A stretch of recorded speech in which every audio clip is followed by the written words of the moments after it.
నమస్తే అందరికీ. నేను doctor Philomena, human rights leader.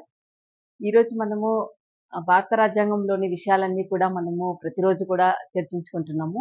ఈరోజు కూడా కార్మికుల యొక్క హక్కుల గురించి, కార్మికుల యొక్క లేబర్ లాస్ గురించి, అలాగే వారికి ఉన్నటువంటి యొక్క చట్టాల విషయం గురించి మనము ఈరోజు మాట్లాడుకోబోతున్నామండి.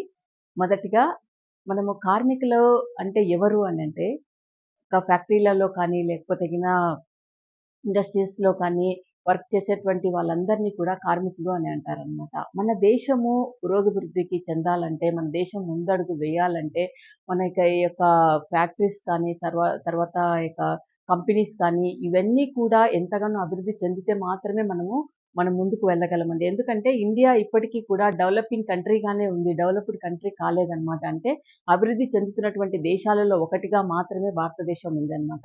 అలాగే మనము అభివృద్ధి చెందినటువంటి దేశంగా ఉండాలి అనంటే మన వంతు ఖచ్చితంగా మనము కృషి చేయవలసి ఉంటుంది. అలాగే కార్మికుల యొక్క చట్టాల గురించి, వారి యొక్క హక్కులు, వారికి ఉన్నటువంటి లాస్ ఏం చెప్తున్నాయనేటువంటి విషయాన్ని మనము మాట్లాడుకోబోతున్నామండి. మొదటిగా కనీస వేతన చట్టం అన్నమాట. ఈ యొక్క చట్టం అనేటువంటిది ఏంటంటే ఇండియాలో ఉన్నటువంటి ప్రతి రాష్ట్రంలో ఒక్కొక్క లాగున ఒక్కొక్క కార్మికుడికి పర్ డేకి ఇంత అమౌంట్ ఇవ్వాలి అనేటువంటి ఒక చట్టం అన్నమాట. అంటే ఆ యొక్క రాష్ట్రాన్ని బట్టి కనీస వేతనం అయినటువంటిది చెల్లించవలసి ఉంటుందన్నమాట. ఇది 1948లో నుంచి అమల్లోనికి వచ్చిందన్నమాట. కంపల్సరీగా ఆ యొక్క రాష్ట్రానికి అనుగుణంగా ఆ యొక్క వేతనాన్ని చెల్లిస్తారు.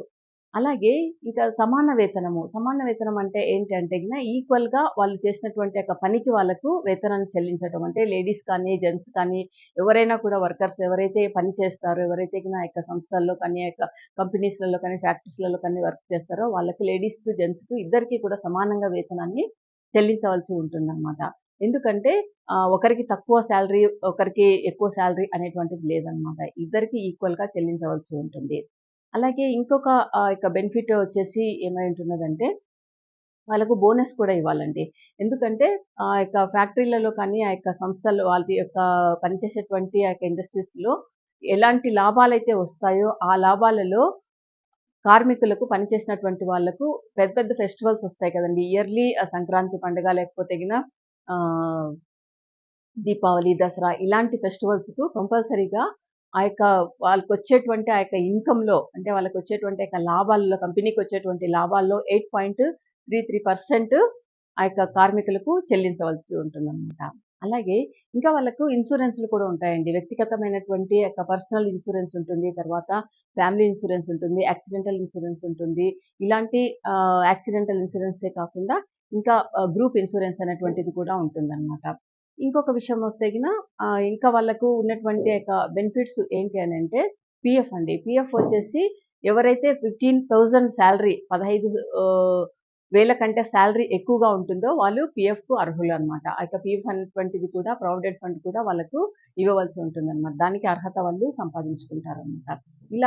అలాగే ఇంకా ఒక ఎంప్లాయీని మనం ఎలా తీసుకోవాలి అనంటే ఫ్యాక్టరీస్‌లలో కాంట్రాక్ట్ బేస్ అనేటువంటిది ఉంటుందనమాట కొన్ని ఫ్యాక్టరీస్‌లలో. ఆ యొక్క కాంట్రాక్ట్ బేసిస్‌లో ఎవరినైనా ఒక పర్సన్‌ను ఒక ఎంప్లాయీని తీసుకున్నట్లయితే వాళ్ళకు పర్మనెంట్ అనేటువంటిది చేయాలనమాట. లేకపోతే ఆ కాంట్రాక్ట్ బేస్ అనేటువంటిది తీసుకోకూడదనమాట. ఇలాగ కూడా ఒక రూల్ అయితే ఉందనమాట. ఇంకొకటి వచ్చేసి వాళ్ళ యొక్క సమస్యల గురించి కార్మికులకు ఉన్నటువంటి సమస్యలే కావచ్చు, లేకపోతే ఆ కంపెనీస్‌ని అభివృద్ధి చేయటానికి కావాల్సినటువంటి యొక్క విషయాలు మాట్లాడుకోవటానికి, యాజమాన్యంతో మాట్లాడటానికి వాళ్ళకి యూనియన్స్ ఉంటాయన్నమాట. యూనియన్స్‌ని కూడా పెట్టుకోవచ్చనమాట. యూనియన్స్ ద్వారా యాజమాన్యంతో మాట్లాడడము, కంపెనీకి లాభాలే కావచ్చు, లేకపోతే కార్మికులకు ఉండేటువంటి సమస్యల విషయాలన్నింటిలో కూడా చర్చించుకోవటానికి అవకాశాన్ని కల్పిస్తారనమాట. ఇలాగ మనము చెప్తూ వెళ్తే చాలా మంచి మంచి బెనిఫిట్స్ కార్మికులకైతే ఉన్నాయండి. అలాగే లేడీస్ ఎవరైతే వర్క్ చేస్తారో వాళ్ళకు కూడా మెటర్నిటీ లీవ్స్ అనేది 6 మంత్స్ వాళ్ళకి మెటర్నిటీ లీవ్ ఉంటుందన్నమాట. ఆ యొక్క సమయంలో వాళ్ళకు సాలరీ అనేటువంటిది కంపల్సరీ అక్కడ వర్క్ చేస్తున్నటువంటి ప్లేస్‌లో వాళ్ళకి సాలరీ అనేటువంటిది ఖచ్చితంగా వాళ్ళు పొందటానికి అర్హులుగా ఉంటారనమాట. ఈ యొక్క కార్మికులలోనే అసంఘటిత, సంఘటిత కార్మికులని 2 రకాలుగా ఉన్నారండి. అంటే వీళ్ళు ఫ్యాక్టరీలలో లేకపోతే కంపెనీల్లో పనిచేసేటువంటి వాళ్ళు కాదనమాట. ఇంటి దగ్గర అంటే మార్కెట్లలో చిన్న చిన్న వ్యాపారాలు చేసుకున్నటువంటి వాళ్ళనమాట. అంటే రోడ్డు పక్కన కూర్చొని వ్యాపారాలు చేసుకునేటువంటి వాళ్ళు ఎవరైనా కావచ్చనమాట. స్మాల్ రేషన్ షాప్సే కావచ్చు, లేకపోతే ఆహ్, సెలూన్సే కావచ్చు, ఇంకా వెజిటబుల్స్ అమ్మేటువంటి వాళ్ళు కావచ్చు, లేకపోతే రోడ్లలో పని చేసేటువంటివి కావచ్చు. వీళ్ళందరూ కూడా అసంఘటిత కార్మికులుగా వీళ్ళని ఎంచబడతారనమాట. వీళ్ళకు కూడా బెనిఫిట్స్ చాలా ఉన్నాయండి. అలాగే కార్మికులకొచ్చేసి కార్మికుల యొక్క లేబర్ కార్డ్ అనేటువంటిది ఉందనమాట. ఆ యొక్క లేబర్ కార్డ్ అనేటువంటిది చేపించుకోవడానికి సంఘటిత, అసంఘటిత కార్మికులు ఇద్దరు కూడా అర్హులే అనమాట. కాబట్టి వీళ్ళు చేపించుకోవటానికి అవకాశాలు ఉన్నాయి. అలాగే ఆ యొక్క లేబర్ కార్డ్ అనేటువంటి దాని ద్వారా ఎన్నో బెనిఫిట్స్ ఉన్నాయండి. ఆ యొక్క బెనిఫిట్స్ తర్వాత ఆ యొక్క లేబర్ కార్డును మనం ఎలా పొందాలి, ఎలాగ అప్లై చేయాలి అనేటువంటి విషయాన్ని కూడా మన యొక్క ఛానెల్‌లో ఒక వీడియో నేనైతే చేయడం జరిగింది.